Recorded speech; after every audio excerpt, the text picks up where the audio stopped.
சர்வம் கிருஷ்ணார்ப்பணம். எல்லாருக்கும் வணக்கம். நாம் இன்னைக்கு பார்க்க போகிற தலைப்பு, கன்னி லக்னக்காரர்களுக்கு கஜகேசரி யோகம் எப்படிப்பட்ட பலன்களை தரும் அப்படின்னு தான் பார்க்க போகிறோம். கன்னி லக்னத்துக்கு குரு 4ஆம் அதிபதியாகவும் 7ஆம் அதிபதியாகவும் வர்றாரு. அதனால கஜகேசரி யோகம் முழுமையான சிறப்பான பலன்களை இவர்களுக்கு செய்யும். அதில் எந்த விதமான மாற்றமும் இருக்காது. ஆனால் குரு ஆட்சியாகவும் உச்சமாகவும் இருக்கணும். சந்திரன் 11ஆம் அதிபதியாக வந்துடுறாரு. அதனால அவருக்கும் அஷ்டமாதிபதி தோஷம் கிடையாது. இவர்களோட பாவரோட சேர்க்கையும் இல்லாமல் இருக்கணும்.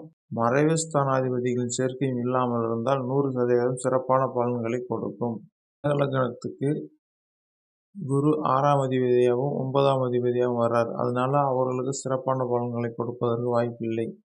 அதேபோல் சிம்ம லக்னக்காரர்களுக்கு குரு 5க்கு 8க்கு அதிபதியாக வர்றாரு. அதனால அஷ்டமாதிபதி தோஷம் அவங்களுக்கு வந்துடுது. அதனால கடகம் சிம்ம லக்னத்துக்கு கஜகேசரி யோகம் முழுமையான பலன்களை கொடுக்காது. யோகமே இல்லையே அப்படின்னு சொல்ல முடியாது. கஜகேசரி யோகம் யோகத்தோட வலிமை குறையும். அதே சமயத்தில் கஜகேசரி யோகத்தை தவிர மற்ற எத்தனையோ யோகங்கள் இருக்கு. 300 வகையான யோகங்களுக்கு மேலே பலன் கொடுக்கக்கூடிய அளவில் இருக்கு.